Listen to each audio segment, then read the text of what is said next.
What's up, Ragin Nation? How's it going? This is Alex, and you're watching the Ragin Ronin review. Got a review for you. Last week, I saw Papillon, and I think that's the French word for butterfly. You can correct me if I'm wrong, because I didn't actually look it up, but I think that's how the film's title is pronounced, and that's what it means in French. Anyways, that's the movie that I saw. It's actually the 2018 remake to a 1973 film of the same name starring Dustin Hoffman and Steve McQueen.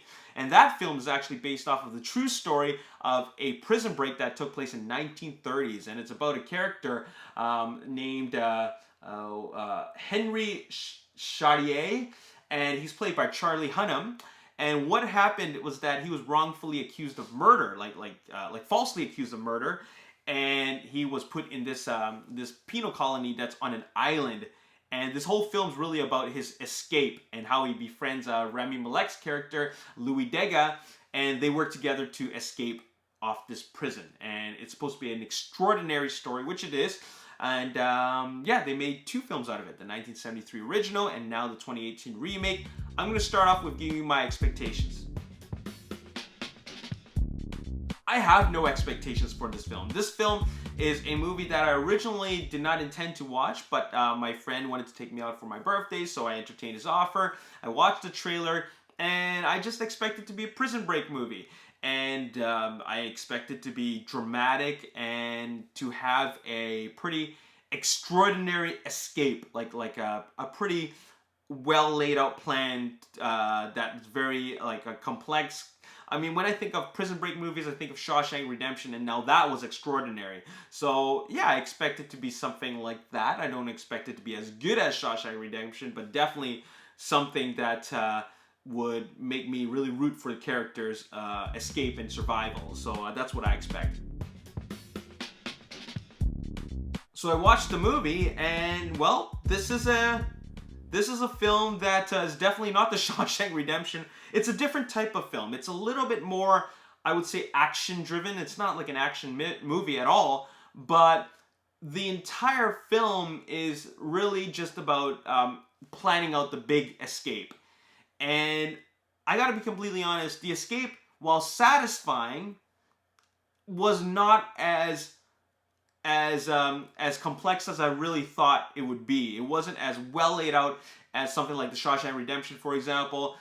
It was satisfying in the sense that you're rooting for Charlie Hunnam's character, but the way they did it was nothing actually that extraordinary. I didn't think it was anything special at all. So yeah, that didn't meet my expectations. One thing that I thought.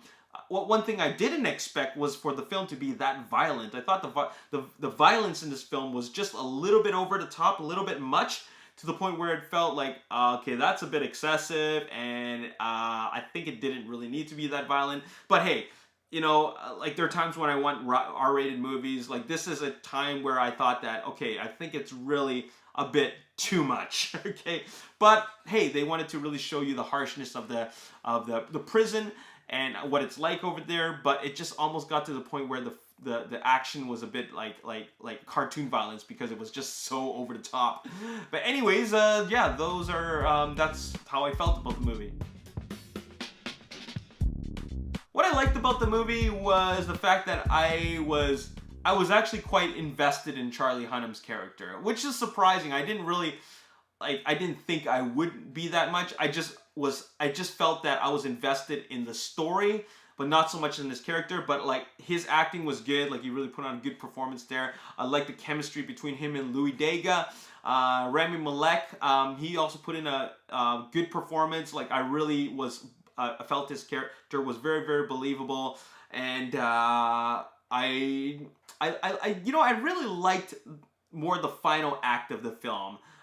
Then I felt the first and third act was very good. The second act, not so much. But like as we progressed closer to the final act, where they were about to escape, that's when I started feeling the most invested in the character. So I thought those parts were done really, really well.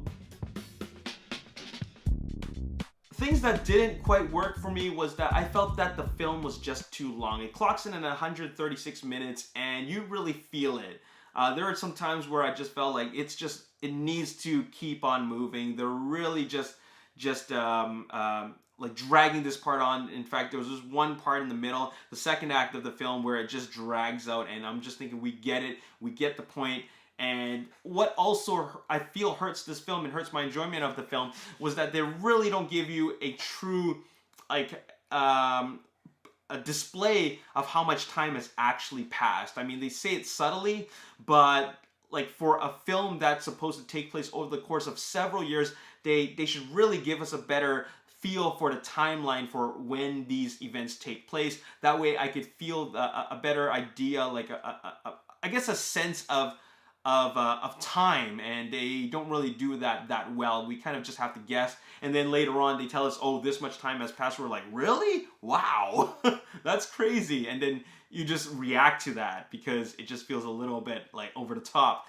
But hey, it's based off a true story, so it must happen. But with regards to time, I think that there needs to be some things where they need to just fill in the blanks and just show us that some things happen.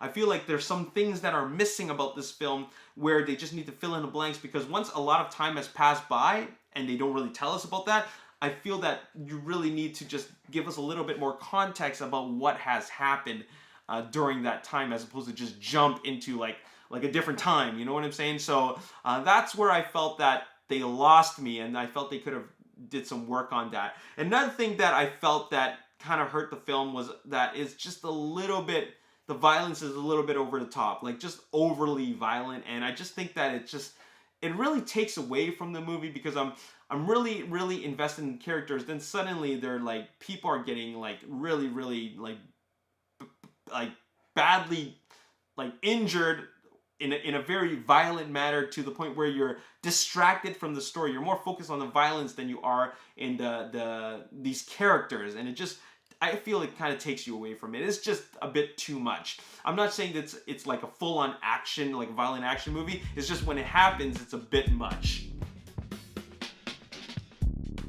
Anyways, overall, this is a decent film. I'm pretty positive the remake is better, but it's definitely a film that I only need to check out this film once. I don't think it was like a great film. I thought it was an okay film at best. And I think that the story was more extraordinary than this film. This story is actually quite extraordinary, but the way it was executed in this film, I think that it could have been told a little bit more effectively, and I'm pretty sure the original probably did that better.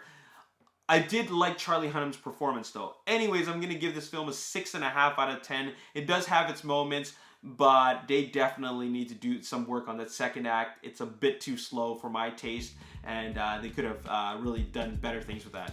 6.5 out of 10. Anyways, as always, if you enjoyed this review and you want to see more, make sure you hit the like button, subscribe to the YouTube channel, like me on Facebook, The Ragin Nation. Also follow me on Twitter, Ragin Nation. My name is Lachi. Thanks for watching. See you next time. Peace.